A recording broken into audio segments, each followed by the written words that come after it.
नमस्कार, मैं हूं मिताली चंदोला और भारत के रक्षक में आपका खास स्वागत है। और तमाम देशवासियों को मेरी और भारत एक्सप्रेस की तरफ से स्वतंत्रता दिवस की हार्दिक शुभकामनाएं। जब भी स्वतंत्रता दिवस की बात आती है तो हम आज़ाद महसूस करते हैं, लेकिन आज भी हिंदुस्तान में कुछ इलाके ऐसे हैं जिन्हें मेन स्ट्रीम से आज भी जुड़ने की ज़रूरत है।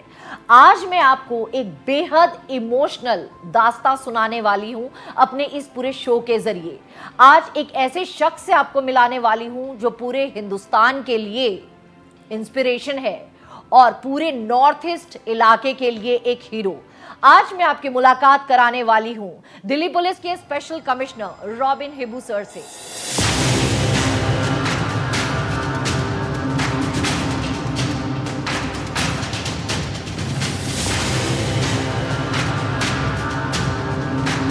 सर, भारत एक्सप्रेस में आपका खास स्वागत है। नमस्कार, बहुत बहुत धन्यवाद। सर, सबसे पहले आज का मेरा इंटरव्यू थोड़ा हटके है।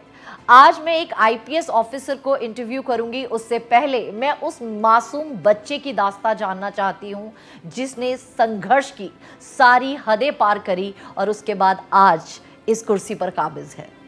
क्या थी वो शुरुआती दौर की तकलीफें, वो जानना चाहती हूँ। मिताली, अगर हमारा सफ़र अगर हम कहें तो सारा दिन लग जाएंगे, लेकिन ज़िंदगी की शुरुआत हम नहीं सोचे थे कि आज यहाँ तक, इस मंजिल तक पहुँचेंगे।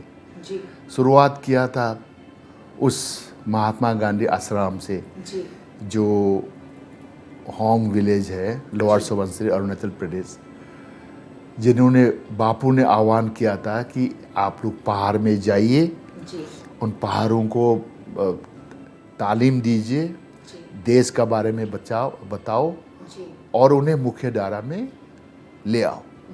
तो इसी संघर्ष के तहत असम जो गांधी सेंटर आश्रम है, वहाँ से एक लेडी जिसका नाम था गुनोबाई देव, उन्होंने मेरे गांव के आगे कस्तूरबा गांधी सेवा आश्रम खोली।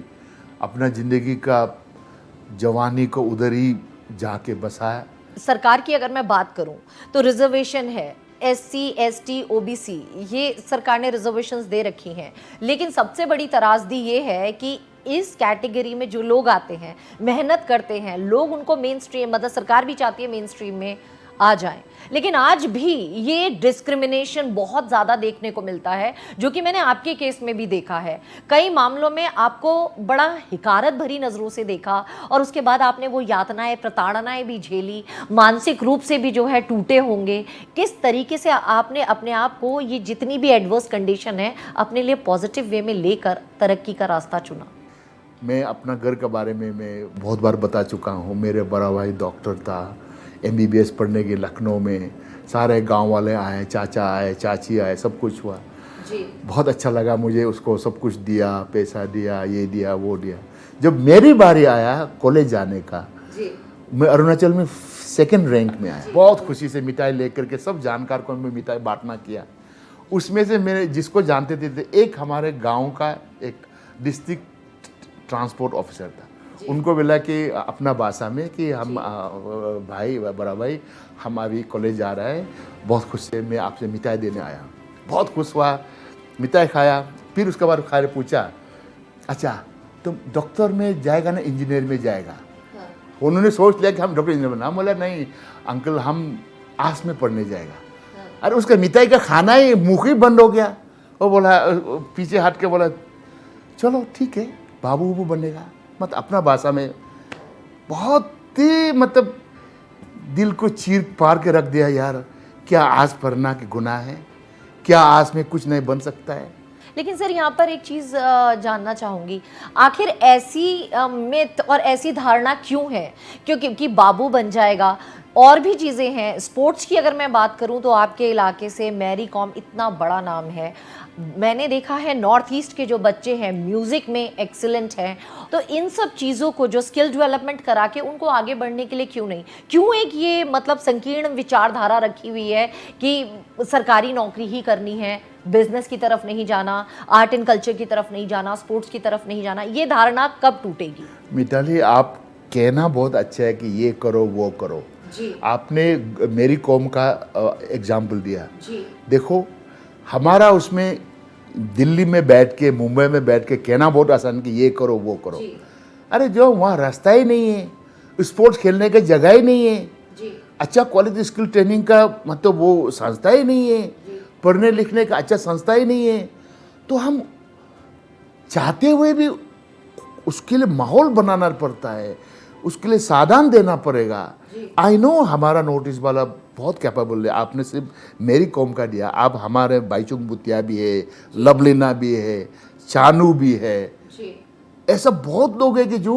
आगे बढ़ सकता है तो इसीलिए आपका कहना ये गलत होगा कि ये क्यों नहीं होता है आप बहुत सीनियर पोजीशन पर बैठे हैं डीजी रैंक के ऑफिसर हैं दिल्ली पुलिस में आप इतना सीनियर पद जो ग्रहण करके सारी चीजों को अच्छे तरीके से कर रहे हैं आपने वो स्ट्रगल देखा है आपकी तरफ से आपके इलाके के लिए क्या किया जा रहा है उन स्ट्रगलिंग बच्चों के लिए आप प्रेरणा के स्रोत हैं आप नॉर्थ ईस्ट के हीरो हैं लेकिन ये हीरो अपनी तरफ से क्या कर रहा है वहां के लोगों सरकार तो बहुत कर रहा है बहुत कुछ कर रास्ता बना रही है तो कर ही रहा है लेकिन मैं अपने तरफ से एक छोटा सा संस्था खोला है एनजीओ हेल्पिंग हैंड जी इस संस्था में मैं मेरा 50% मेरा सैलरी इधर ही चला जाता है ये क्या संस्था है एक तो है हमारे हिमालय से कोई भी सिटीज़ में आते हैं मतलब जो है ना चाहे वो कहीं मुंबई दिल्ली कहीं भी हो जो शहर में जहाँ आते हैं अगर कभी ज़िंदगी में मुसीबत पड़ा हम उनके साथ हैं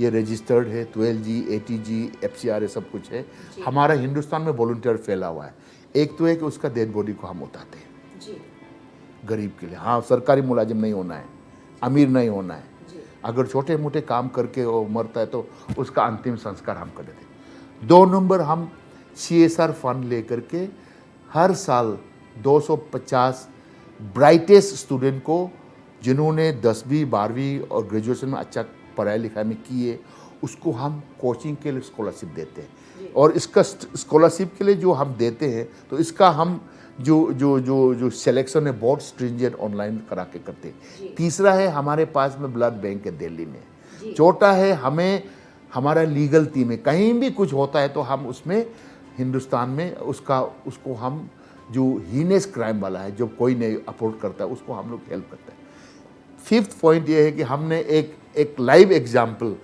एक एक्सपेरिमेंट कर रहा हूँ महात्मा गांधी सेंटर तो हम दूसरे से क्यों मांगो इसलिए मैंने अपना पुरखों का एक ही मेरा ज़मीन था गांव में होंग विलेज में उस ज़मीन को मैंने बापू के नाम पे NGO को दे दिया लिख के DM को सारा कर रजिस्टर कर लिया हाथ पर मन चलाता और इसी महात्मा गांधी सेंटर में बाकी तो हम सिटी में कर ही रहा है जब दुख सुख होता था तो कर ही रहा है अवेयरनेस कैंपेन ये करके सारा कर रहा है इसमें हम एक करियर गाइडेंस लाइब्रेरी चला रहा है उसमें राष्ट्रपति जी ने भी मदद किया है MHS होम मिनिस्टर ने भी मदद किया है बाकी लोग में मदद किया ONGC ने हमें पैसा दिया उसको लाइब्रेरी बनाने के लिए पहाड़ों की एक खासियत होती है पहाड़ी इंसान पहाड़ी लड़कियों के चेहरे पे एक अलग मासूमियत होती है खूबसूरती होती है और उन छोटे छोटे दिल में छोटे छोटे इलाकों से बड़े बड़े सपने होते हैं बड़े शहर में आना और अमूमन देखा जाता है कि सीधे साधे पहाड़ी लोग कई बारी ऐसे पशुओं की ट्रैप में आ जाते हैं जो लड़कियों को पहले तो प्यार का झांसा देते हैं फिर कई बार शादी की बात करते हैं प्रेग्नेंट करते हैं छोड़ देते हैं कई बार गैंग रेप के केसेस देखती हूँ मैं कई बार ऐसी विडंबना वाली स्थिति होती है कि कई लड़कियां सुसाइड कर लेती हैं एक नॉर्थ ईस्ट के इलाके की सुसाइडल जो रेट है उसकी तो एक मैं बात करूंगी लेकिन जो बच्चे यहाँ पर आते हैं जो मासूम बच्चियां हैं एक टीनेज होती है हर किसी के मन में एक रहता है आकर्षण रहता है लेकिन कई बार वही आकर्षण एक लव अफेयर बहुत ही ज़्यादा दर्दनाक हादसे में तब्दील हो जाता है जब ऐसी चीज़ें दिल्ली जैसे जो राजधानी है देश की आपके सामने आता है तब आप उन बच्चियों को जो नॉर्थ ईस्ट से आती हैं होती मासूम है लेकिन ट्रैप में आ जाती हैं उनके लिए आप क्या करते हैं ये तो जो मैसिव जो इनफ्लो ऑफ द यूथ जो है जो हिमालय से आके सिटीज़ में आते हैं ये तो ओवरऑल स्पेशली खास तौर से नॉर्थ ईस्ट वाला के लिए we need to really have ताकि ये जवानी ये युवा यहाँ ना आए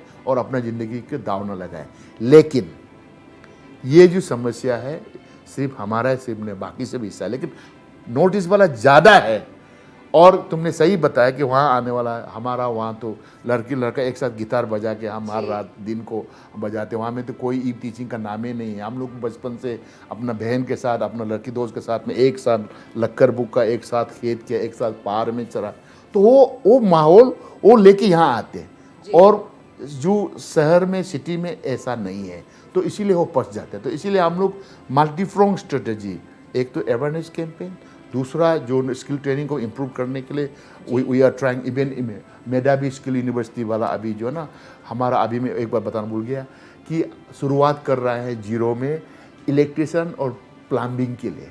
Sennheiser company, world best company, वहाँ में स्किल ट्रेनिंग लगा के ताकि इंक्रीज बने, ताकि हमारा लड़का लड़की लोग भी वहीं पे अपना अपना काम करके सीखे। ये तो this is a very, I would say, एक जो है लॉन्ग टर्म के लिए हमें सबको मिलकर स्टेक होल्डर को काम करना। Sir, on a lighter note मैं एक सवाल आपसे पूछना चाहूँगी। टीनेज से आप भी गुजरे हैं, ठीक है, और हमेशा हमने देखा है कई बच्चे जो हैं तरक्की कर जाते हैं, आपके जैसे बड़े अधिकारी बन जाते हैं, और कई बार लव अफेयर के चक्कर में इंसान अपनी ज़िंदगी भी जो है गंवा देता है। आपका कोई ऐसा इंसिडेंट कभी आपका जो है किसी पर दिल आया हो? मैं तो सिर्फ यही कहूँगा कि देखो उस समय में जो ना मेरा एक्सपीरियंस ये भी है कि देखो लाइफ में जब आप 15-16 साल के बाद टिल 23, ये पागलपन, ये 10 साल जो है ना, ये हर किसी को गुजरना होता है। आप में भी गुजरा, मुझ में भी गुजरा है। लेकिन इसे सबक में देखने वालों को ये मैं कह सकता हूँ, स्पेशली युवाओं को, कि देखो वो जो कहते हैं ना, वो प्यार नहीं होता है। वो उस समय पढ़ने का समय होता है, उस समय जिंदगी बनाने का समय होता है। अगर तुम उस समय को संभाल लिया ना, class 10, 11, 12, BA part 1, part 2, part 3, then MA चला गया, उस समय को अगर आपने सुलझा लिया या समझ लिया, अगर तुम्हें कोई प्यार करता है, प्यार करना कोई पाप नहीं है, लेकिन इसको एक दूसरे को एनकरेजमेंट के लिए, एक दूसरे को प्रेरणा के, जो तुम्हें प्यार करता है वो तेरे लिए इंतजार करेगा यार। जरा गौर से सुनिएगा, आपसे ही कह रही हूं मैं, अगर अभी आप अपनी यंग एज में अपना लक्ष्य साध लेंगे और कड़ी मेहनत करेंगे तो आपका भविष्य उज्जवल होगा, और साथ में आपके लिए तरक्की, नेम, फेम सब इंतजार कर रहा होगा, बशर्ते आप अभी अपनी कमर कसें और जो आज मैं आपको अपने इस एपिसोड में दिखा रही हूं उसको एक संघर्ष जो हुआ है उसको पूरा देखते हुए एक प्रेरणा के रूप में लें। सर, एक बहुत बड़ी दुखद बात भी है, त्रासदी की बात भी है। कई केसेस मैंने खुद भी देखे हैं मेडिकल हॉस्पिटल्स वगैरह में भी। कई लड़कियां HIV पॉजिटिव हो जाती हैं, कई अनवांटेड प्रेगनेंसी भी देखने को मिलती है, और कई बारी मेडिकल कंडीशंस इतनी ख़राब होती है कि अबॉर्शंस भी नहीं कराए जा सकते, और कई बार कई लड़कियों की डेथ हो जाती है जब वो चाइल्ड डिलीवर करती हैं। इस सिचुएशन के लिए क्या करना चाहिए कि ऐसी सिचुएशन ना आए? इसमें यही है कि आप कभी भी अगर आप वहाँ से आते हैं तो सबसे पहले ये कि जिस काम में आ रहे हैं उसके बारे में सब कुछ पता लगा कि जो एम्प्लॉयर है क्या ये रजिस्टर है या सही है या गलत है, जिस संस्था में काम करने जा रहा है क्या सही है ना गलत है। उसके बाद में जैसा हम लोग एग्जाम्पल कर रहे हैं, वुमेन कमीशन लोग कर रहे हैं, एक सिटी ओरिएंटेशन कोर्स बोलता है, ताकि सिटीज़ में अगर कहीं मुश्किलें आ जाता है, कुछ होता है, तो तुम्हें क्या करना है क्या नहीं करना है। सर, मैंने भी बचपन में ये चीज़ पढ़ी है, आपने भी पढ़ी है, हमारी प्रेयर्स में भी ये बोला जाता था, हिंदू, मुस्लिम, सिख, ईसाई सब हैं आपस में भाई भाई। लेकिन ये चीज़ मैं आपके जो कार्यशैली है, जो आप चीज़ें कर रहे हैं, बहुत सारी चीज़ें, उसमें मैंने एक चीज़ ये ख़ास देखी, अंतिम यात्रा जो होती है उसमें हमेशा कई बार देखा जाता है लावारिस लाशें भी पड़ी रहती हैं, कई बार शिनाख्ती में दिक्कत आ जाती है। आपके साथ मैंने कई केसेस इस तरीके से देखे हैं कि अगर आप आइडेंटिफाई करते हैं कोई हिंदू है या मुस्लिम है या क्रिश्चियन है, मैंने देखा है कि आप उसके रिचुअल्स के अकॉर्डिंगली ही विधिवत तरीके से उसका अंतिम संस्कार कराते हैं, जो कि एक अपने आप में बहुत बड़ी बात है, क्योंकि वो अंतिम संस्कार होता है। हमारा हेल्पिंग हैंड में हम एक स्कीम है आखिरी आहुति, हम अपना हर एक महीना में हमारा मेंबरशिप लोग उसी में से अपना जन्मदिन हो, शादी की सालगिरह हो, दिवाली हो, क्रिसमस हो, उसमें से कुछ पैसे निकाल के इस आखिरी आहुति में हम डालते हैं। और ये आखिरी आहुति उन ख़ास तौर नंबर 1 प्रेफरेंस ऑफकोर्स पहाड़ों के लिए करता है, और बाकी में भी अगर हमें हमारा NGO को अगर अप्रोच करता है कि मदद करना है तो उसको भी हम 2 चीज़ करते हैं। अगर वो उसका माँ पिताजी डेड बॉडी को अगर वो चाहते हैं कि वह अंतिम संस्कार अपना गांव में करें, तो ये एक बहुत भावुक भरी एक इनिशिएटिव है आप लोग हेल्पिंग हैंड कर रहे हैं। सर, जो आप काम कर रहे हैं उसके लिए तो मैं on behalf of Bharat express और हमारे सीएमडी साहब उपेंद्र राय जी की तरफ से कहती हूँ कि हम आपकी इस मुहिम में आपके साथ हैं, और जो भी हम लोगों की तरफ से, मेरे सीएमडी की तरफ से जो भी मदद होगी वो हम लोग हमेशा अपना जो है सहयोग एक्सटेंड करेंगे। मैं तो यही कहूँगा, भारत एक्सप्रेस क्यों ना आप अंतिम जो संस्कार, जो आखिरी आहुति के लिए आप ही की तरफ से हम आप भी जोड़ें, आपके CSR जो भी है जी, कुछ उसमें रखें, और उसमें जो भी हम ऐसे हैं जो भी हमें इसमें मदद करता है उसका पैसा से किसी का अंतिम संस्कार होता है तो उसको फ़ोटो भी खींच करके हम भेज देता है कि आपने जो पैसा दिया था आखिरी आहुति के लिए, इस आदमी के लिए हमने अंतिम संस्कार किया है। मैं आपको एक बहुत इंपॉर्टेंट चीज़ बताना चाहूँगी। जैसे आप पूरे नॉर्थ ईस्ट के लिए एक प्रेरणा के सूत्र हैं और युवा पीढ़ी के लिए जो है यूथ आइकॉन हैं, ठीक उसी माध्यम से मेरे जो CMD हैं वो भी कई सारी चीज़ें करते हैं और यूथ आइकॉन हैं। तो जब दो यूथ आइकॉन इस तरीके से मिलके कुछ काम करेंगे तो एक बहुत बड़ी उन्नति, तरक्की और पॉजिटिविटी जो है हमें समाज में देखने को मिलेगी। Most welcome. मैं उम्मीद करूँगा, मैं अपना हेल्पिंग हैंड को आज ही बताऊंगा कि भारत एक्सप्रेस CMD पहाड़ों में आ रहे हैं, गांधी का आश्रम को देखने जा रहे हैं, कैसे जो न परमार हाप को देखने जा रहे हैं, मैं बताऊंगा और अपना बात को रखना है। नॉर्थ ईस्ट से दिल्ली का सफ़र, और वो सफ़र आपने ट्रेन से तय किया था। ट्रेन में भी इस तरीके की चीज़ें जहाँ पर आपको इतना कुछ झेलना पड़ा, वो मैं पूरी जर्नी जानना चाहूँगी उस बच्चे की। मतलब not a senior special commissioner, but मैं उस मासूम बच्चे की जो नॉर्थ ईस्ट से चला और दिल्ली तक आया, वो सफ़र बहुत दर्दनाक था सर। ट्रेन में Brahmaputra bogie number 5 seat number 17 आज भी याद है। जी जब मुगल सराय पहुंचा, मेरा सेकंड क्लास रिजर्व था, जी, बड़ा बड़ा 7 फुट बड़ा फौजी आए, बहुत लंबा लंबा। मेरा एल्युमिनियम बॉक्स को निकाल दिया, क्या कहा है कि बहादुर तुम उधर बैठो। जब मैंने देखा कि नहीं मेरे पास टिकट है, सब कुछ है, सुना नहीं, बाथरूम का सामने रात भर बैठता रहा। बहुत जलील महसूस, सोचा कि मैं एक को गिरा दूँ, मार दूँ, हम भी जाम कर लेंगे, लेकिन कहीं ना कहीं उस आश्रम का संस्कार बताया हुआ याद आया। बहुत ही दिल में दर्द हुआ। दिल्ली पहुंचा। नॉर्थ ईस्ट के, अरुणाचल के आप फर्स्ट IPS हैं। जब आपने फर्स्ट टाइम वर्दी पहनी, आप ACP बने, तो उस टाइम क्या फीलिंग थी, और उस टाइम की कोई अगर दास्तां है तो वो मेरे दर्शक जानना चाहेंगे। IPS जब सब डिवीज़न ज्वाइन करने से पहले हम सबसे पहले राजघाट में गया जी माथा टिका है, क्योंकि बापू मेरा आदर्श है। जी, बहुत अच्छा लगा, मैंने मांगा बापू आशीर्वाद देना, देश सेवा शुरुआत कर रहा हूँ। सर आज भी जो है आपके दिल में गांधी जी बसते हैं। और अगर मैं बात करूं, मेरा भी जो इंटरेक्शन हुआ है कुछ एक अरुणाचल के लोगों से, नॉर्थ ईस्ट के लोगों से, तो वो आपके अंदर जो है गांधी की छवि देखते हैं, और कई लोग आपको जो है नॉर्थ ईस्ट का गांधी बोलते हैं, और कई लोग अगर आपका नाम लेते हैं तो आपके नाम के हमेशा आगे लगाते हैं दी रॉबिन हिब्बू सर। आप टेक्स्ट बुक्स का हिस्सा हैं और लोगों के दिलों पर राज करते हैं।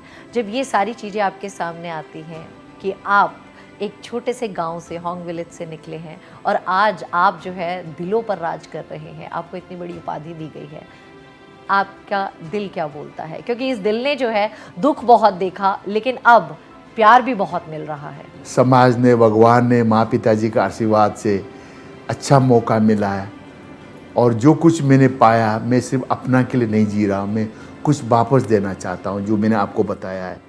तो ये जो गौरवबन महसूस होता है, मैं इसलिए मैं हर एक स्कूल में जाता हूँ, कॉलेज में जाता हूँ, युवाओं को मिलता हूँ कि एक मैंने पैसा तो नहीं कमाया लेकिन इज्जत कमाया। सर अब मैं आपकी थोड़ा सा पर्सनल लाइफ पर आना चाहूँगी। हमेशा देयर इज़ अ सेइंग कि behind the success of every man there is a woman. आपकी ज़िंदगी में आपकी वाइफ है, चिल्ड्रन है, मदर है, सबसे पहले जानना चाहूँगी वाइफ की तरफ से कितना कोऑपरेशन है, क्योंकि आप 50% सैलरी भी देते हैं, आपका जो यूएन से आपने अर्न करा वो सारा आपने डोनेट कर दिया, आपने अपने गांव की सारी ज़मीन डोनेट कर दी। तो कई बार मैंने देखा है कि फैमिली डिस्प्यूट्स हो जाते हैं, वाइफ ऑब्जेक्शंस करती हैं, भाई भाइयों में लड़ाई भी होती है और तमाम तरीके की चीज़ें, केसेस हम भी देखते हैं। लेकिन आपकी ज़िंदगी का सच क्या है? देखो, आई एम वेरी बहुत बहुत आभारी हूँ कि मुझे ऐसा जीवन साथी मिला जो शुरू में ना समझता, लेकिन अब समझ में आया। जी। एक नंबर। 2 नंबर, मेरी माँ, पिताजी तो अब दुनिया में नहीं है। अगर आपकी नियति का, अगर आप किसी के भला के लिए कर रहे हैं, जी शुरू में लोग नहीं समझेंगे, जी बोलेंगे कि ये तो पब्लिसिटी के लिए कर रहा है, नेता बनने के लिए कर रहा है। नहीं, जी भगवान से और क्या मांगो यार। जी बिना चप्पल का आज डीजीपी बन गया, जी। यूएन में काम किया, राष्ट्रपति जी के साथ काम किया, जी। दिल्ली में 12 साल 6 महीना राज, जो रिकॉर्ड जो जैसा ये बना हुआ है। जी। इसे और मैं प्रभु से क्या मांगू। सर, एक पुलिस वालों के लिए जो है कहा जाता है बड़े रूथलेस होते हैं, और वर्दी के लिए कई बार ये कहा जाता है कि ग्रेवयार्ड शिफ्ट होती है, तो वो ग्रेवयार्ड शिफ्ट के चलते जो है वो रूथलेसनेस आ जाती है। कई बार आरोप प्रति आरोप लगते हैं और ये यूनिवर्सल आरोप लगता है कि पुलिस मैनेज हो गई, पुलिस ने पैसे खा लिए। लेकिन जब मैं आपका एग्जाम्पल देखती हूँ और कई लोगों से बात भी करती हूँ, तो आपने तो अपना ही पैसा दे दिया, 50% सैलरी आप जो है चैरिटी में दे रहे हैं, यूएन का भी है। तो बीइंग अ पुलिस ऑफिसर, जब आप दूसरी तरफ की जो डार्कर साइड देखते हैं, तो how do you deal with it? देखो, हर जगह में, हर संस्था में, जब राम था रावण भी था, जो कृष्ण था कंस भी था, जीसस था जुडास भी था। तो हर जन्म में, हर युग में, हर समय में अच्छाई बुराई तो है। उसी तरह से डिपार्टमेंट में भी ये आई नो, मुझे मालूम है हमारा पुलिस का छवि ठीक नहीं है, लेकिन ऐसा भी है कि जो अपना पुलिस वाले जान भी दे देते हैं अपना समाज के लिए, देश के लिए। जी। हर साल हमारा ट्रैफिक करते हुए 1 लाख से ज़्यादा मरता है, आपको भी मालूम है। जी। हमें भी दुख होता है जब इस तरह की सुनता है लोग, इस तरह की जलील होता है। लेकिन एक बात, आई बिलीव इन कर्मा। तू कुछ भी कर ले, तुम्हें कर्मा से भुगतना ही पड़ेगा। मैं अपना आँख से देखा है, अपना आँख से मैं महसूस हुआ है लोगों को, जो कुछ इस तरह के करता है उसको कभी ना कभी मेरे सामने में उसको कर्मा ने दोबारा हिट किया है। तो इसीलिए जो आदमी लालची हो तो भगवान का मंदिर में भी चोराने के लिए वो करेगा, जिसका जो 13 उंगली हो तो कहीं भी जाके करेगा। यही है कि हम समाज को, देश को सतर्क रहना पड़ेगा ऐसे लोगों से। आज मैंने आपको सुनाई संघर्ष की दास्तां दी रॉबिन हिबू सर की। इससे हमें ये प्रेरणा मिलती है कि हर संघर्ष के बाद जीत है। तो आप भी मुस्तैदी से फोकस करके अपने सपनों को पूरा कीजिए और अपने माँ बाप, परिवार और समाज के लिए एक प्रेरणा का स्रोत बनिए। सभी दिल्ली पुलिस के जवानों के लिए, तमाम संघर्ष करने वाले अधिकारियों के लिए और उन बच्चों के लिए जो पुलिस विभाग में आना चाहते हैं या हायर अथॉरिटीज़ में काम करना चाहते हैं, सबके लिए एक बार मेरी और मेरी जनता की तरफ से जय हिंद, जय भारत।